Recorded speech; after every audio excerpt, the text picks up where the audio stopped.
안녕하세요. 아마토르입니다. 네, 여러분 그동안 잘 지내셨을까요? 벌써 11월 말에 다 다르고 있습니다. 한 달 더 남아서 좋다고 생각했는데 거의 이제 한 달밖에 남지 않은 것 같아서 남은 시간들을 정말 의미 있게 지내야겠다라고 많이 생각을 하면서 지냅니다. 네, 오늘 제가 가져온 책은요, 바로 이 책입니다. 만남은 지겹고 이별은 지쳤다. 이 책은 색과 채 산문집 으로 나와 있고요. 저는 이 책을 처음 만났을 때가 제가 정말 많이 좋아했지만 이별했던 그 순간에 이 책을 구입을 했던 것 같아요. 서점에 가서 어떤 책을 읽어야 할까라고 방황하고 있던 찰나 진짜 저에게 딱 맞는 제목, 만남은 지겹고 이별은 지쳤다라는 이 책을 가져오게 되었습니다. 네, 이렇게 라벨링을 할 정도로 정말 재밌게 읽었던 책이에요. 당시에 이별을 하고 너무 마음적으로 힘들어서 어떻게 해야 되나 노래도 불러보고 술도 한잔 해보고 해봤지만 그냥 저의 익숙했던 방식대로 서점에 갔어요. 나의 이 마음을 잠재울 수 있고 좀 스스로 합리화할 수 있도록 도움을 주는 책을 찾아보자 라는 생각을 하다가 내용도 보지 않고 이 책의 제목을 보고 바로 데려왔습니다. 이 책 중에서 한 구절을 나눠볼까 합니다. 118페이지입니다. 존중한다는 건 나의 단점을 들키는 게 두려워요. 존중이라는 건 있는 그대로의 모습을 받아들이는 행위이다. 겉모습, 성격, 더 나아가 단점마저도 받아들인다는 건 이 사람의 어떤 좋은 모습들을 근거로 함께 한다는 것이 아니다. 어떤 모습을 가지고 있다고 해도 이 사람이기 때문에 괜찮다는 뜻이다. 존중받게 되면 못난 모습을 숨길 필요가 없다. 내가 조금 못났다고 상대방이 바로 나를 버리지는 않을 테니까. 숨막히게 써오던 가면을 얼마든지 벗어던져도 된다. 그런 사람과 함께라면. 존중받는 사랑을 하고 싶다. 존중할 수 있는 사람을 만나고 싶다. 나이기 때문에 괜찮다고 말하는 사람이라면 얼마든지 믿고 싶다. 못난 모습마저 안아주는 품에서 웃고 싶다. 네, 여기 짧은 한 페이지 챕터 먼저 나눠보도록 하겠습니다. 존중한다는 것에 대해서 명확하게 알게 해준 페이지였어요. 존중이라는 건 있는 그대로의 모습을 받아들이는 행위이다. 누군가와 만나보면 장점, 단점을 알게 되죠. 그러다가 단점이 나오게 되면 점점 그 사람에 대한 애정이 식을 수도 있고요. 또는 장점이 그 단점을 다 커버하기 때문에 그래도 계속 만나기도 하고 또 장점이 단점을 커버하기에 헤어지는 것까지는 아니다 라는 생각을 할 때도 있습니다. 그 모든 감정들을 다 아우르는 게 존중인 것 같아요. 진짜 사람 대 사람으로 그 사람 존재 자체를 소중하게 여기는 얘기죠. 저는 이 책의 이 구절을 읽고 굉장히 많은 반성을 했습니다. 제가 과연 상대방을 존중한 것이 맞는가? 세상의 기준으로 또는 나의 기준으로 그 사람을 판단하고 점수를 매기고 있진 않았나라는 생각들을 했었습니다. 이 내용 중에서 단점마저도 받아들이다는 건 이 사람의 어떤 좋은 모습들을 근거로 함께 한다는 것이 아니다라는 얘기를 했네요. 제가 방금 이야기한 것도 정답이 아니었네요. 어떤 모습을 가지고 있다고 해도 이 사람이기 때문에 괜찮다. 라는 뜻이라고 합니다. 이게 과연 뭘지는 진짜 만나도 알기가 쉽지가 않은 것 같아요. 왜냐면 이 어떤 모습이라고 하는 건 부정적인 의미일 텐데 이것이 나의 그동안의 경험 그리고 내가 들은 바에 근거하기 때문에 이게 큰 치명적인 단점인지 아닌지조차 잘 모를 수도 있기 때문이죠. 그래서 더더욱 나를 잘 알아야 하고 가끔은 경험자의 말을 들을 필요도 있을 것 같습니다. 누군가를 만난다는 건 정말 큰 일이니까요. 존중할 수 있는 사람을 만나고 싶다. 존중받는 사랑을 하고 싶다. 나이기 때문에 괜찮다고 말하는 사람이라면 얼마든지 믿고 싶다. 처음에는 서로 좋은 모습만 보여주려고 노력하죠. 그러다가 서로의 기대감이 점점 식어가면서 환상도 사라지고요. 그 환상이 깨지면 어떨 때는 사랑이 끝나기도 하고 아니면 서로 끌림 그리고 호감 그 다음에 진전을 하기도 합니다.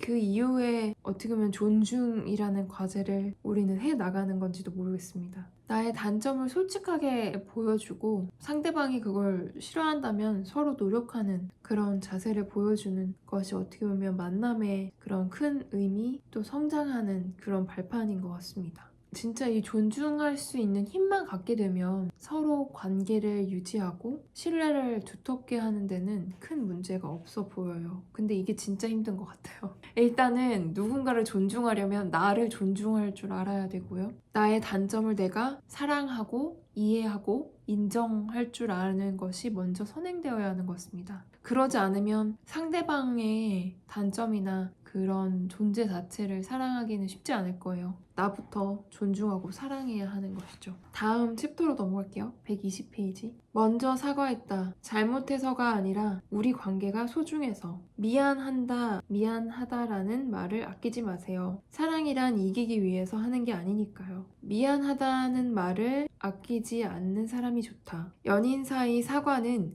잘못했기 때문에 하는 것보다 서로의 관계를 이어가기 위해서 하는 경우가 많기 때문이다. 미안하다는 말을 아끼지 않는 사람은 자기 자신의 자존심보다 서로의 관계를 소중히 여기는 사람일 것이다. 잘잘못의 여부를 따지기보다 미안하단 말 한마디로 인해서 개성될 이 관계를 먼저 생각하는 사람일 테니까. 사실 연인 사이 다툼은 감정적으로 이어지는 경우가 많다. 일반적인 경우와 같이 잘못한 사람이 사과를 하고 화난 사람이 기분을 풀고 그런 과정으로 잘 이어지지 않는다. 잘못한 쪽이 오히려 적반하장으로 화를 내기도 하고 사과를 한다고 해도 화를 풀어야 할 사람이 화가 풀리지 않는 경우도 있다. 서로가 서로에게 중요한 존재인 만큼 더 예민하게 반응하기 때문일 것이다. 그저 사과하면 될 일인데 괜한 일에 자존심을 세우느라 사과 한마디가 어렵기도 하고 상대방이 기분을 풀어줬음에도 불구하고 쉽게 화가 풀리지 않는다. 더 억지를 부리며 상대방을 상처 주기도 한다. 마음은 분명 그게 아닐 텐데. 그러한 상황임에도 상대방이 잘못을 했든 화가 났든 도리어 상대방이 잘못한 상황인데도 적반하장으로 화를 냈든 그저 이 소중한 관계를 개선하기 위해서 적극적으로 사과하는 이들이 있다. 물론 머리로는 이게 아니라는 것을 알고 있다. 상대방이 잘못을 했고 지금 본인이 미안하다며 사과할 일이 아니라는 걸 분명 이해하고 있다. 그런 입장임에도 미안하다고 말하는 것은 분명 어려운 일일 수 있다. 하지만 그 순간의 입장이나 자존심 같은 것들은 먼저 사과할 줄 아는 이들에게 중요하지 않다. 함께 미소 지으며 행복하기에도 모자란 이 소중한 순간들이 사소한 문제로 인해서 얼굴을 붉히며 다투는 순간들로 되는 것이 더 문제일 뿐이다. 그렇기에 기꺼이 먼저 사과한다. 잘못해서가 아니라 관계가 잘못되는 게 싫어서 이 소중한 순간순간이 너무 아까워서 그런 사람을 곁에 두었다면 절대 놓치지 않았으면 한다. 자기 자신보다 너와 나, 우리를 중요시하는 사람, 그런 사람이라면 진실로 깊숙하게 믿을 수 있을 것이다. 하지만 오히려 상대방이 나를 위해 그런 노력을 다할 때 그 마음의 소중함을 모르는 사람들도 있다. 호의가 계속되면 권리가 된다고 했던가. 상대방이 정말 잘못해서가 아니라 관계가 잘못되는 게 싫어서 먼저 하는 사과를 자신의 권리로 알게 되는 것이다. 사과를 할 필요가 없음에도 더 소중한 관계를 지키기 위해 하는 사과는 엄연한 호의일 것이다. 그 마음을 깨닫고 서로가 더 노력을 해야 할 관계가 연인 사이일 것인데 그것을 자신의 권리로 알고 상대방의 그러한 행동을 당연하게 여기기 시작하며 스스로를 관계의 갑으로 여기게 될 것이다. 잊지 말자. 아무리 연인 사이라고 해도 호의는 언제까지 이어질 수 없다는 걸. 먼저 사과하는 건 자기 자신보다 우리 관계를 아끼기 때문이라는 걸. 아무것도 당연한 건 없다는 걸. 너무 고마운 상대의 마음을 당연하게 여기다 소중한 사람을 놓치는 일이 없기를 바란다. 또한 당신도 진심으로 누군가를 사랑하게 된다면 상황과 상관없이 먼저 사과해라. 잘못해서 하는 사과가 아니라 우리가 잘못되는 게 싫어서 하는 사과를. 네, 여기까지 내용을 나눠봤습니다. 미안하다는 말 사과하라라는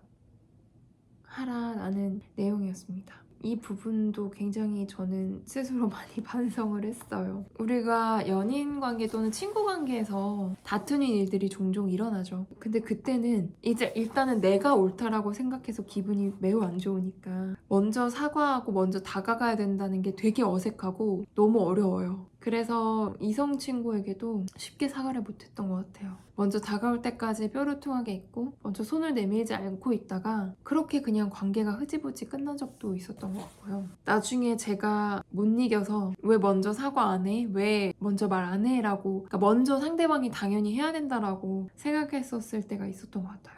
지금도 그때 생각하면 굉장히 부끄러운데, 여기서는 누군가를 진심으로 사랑하게 된다면 상황과 관계없이 먼저 사과하라고 얘기합니다. 저는 진짜 좋아하고 사랑하는 걸 잘 몰랐던 것 같긴 해요. 그리고 어떻게 보면 상대방도 저와 그만큼 맞지 않다고 생각을 했기 때문에 관계가 지속되지 않았던 일들도 많았던 것 같습니다. 하지만 다시 이 부분을 읽으면서 반성이 돼요. 제가 먼저 사과라는 게 내가 굉장히 지는 것 같고 내가 내 잘못을 인정하는 것만 같고 근데 실제로 제가 사과를 몇 번 해보니까 꼭 그렇진 않더라고요. 그리고 사과를 일단 먼저 하면 상대방이 어느 정도 받아줄 것이라는 예상 또는 그 사람과 관계를 잘하고 싶은 마음에 이제 사과를 하는 거잖아요. 그러다 보니까 결국에는 먼저 사과를 하면 상대방도 사과를 하고 그 이유에 대해서 서로 이야기를 하다 보니까 나도 내 마음이 풀리고, 왜냐면 내 이야기도 하니까 상대방도 그 얘기를 하면서 오히려 혼자 고민하고 속머리 앓고 하는 시간이 훨씬 단축되는 것 같아요. 그래서 나를 위해서라도 먼저 사과하고 먼저 물어봐주고 하는 게 중요하다라는 생각을 하게 되었습니다. 특히 연인 관계에서는 오히려 부모님이나 친구보다 더 쉽게 대할 수 있잖아요. 가장 편한 사람이기도 하고, 그러다 보니까 상대방이 당연히 사과해야지, 당연히 먼저 나를 배려해줘야지라는 이기적인 생각을 하기가 더 쉬운 것 같아요. 그럴 때일수록 좀 나의 마음을, 나의 상황을 객관적으로 좀 생각할 수 있는 시간이 필요한 것 같고, 상대방한테 진지하게 이야기하고 사과하면 상대방도 분명히 주실 거예요. 그래서 먼저 사과하는 건 자기 자신보다 우리 관계를 아끼기 때문이다 라는 이야기를 이 책에서 합니다.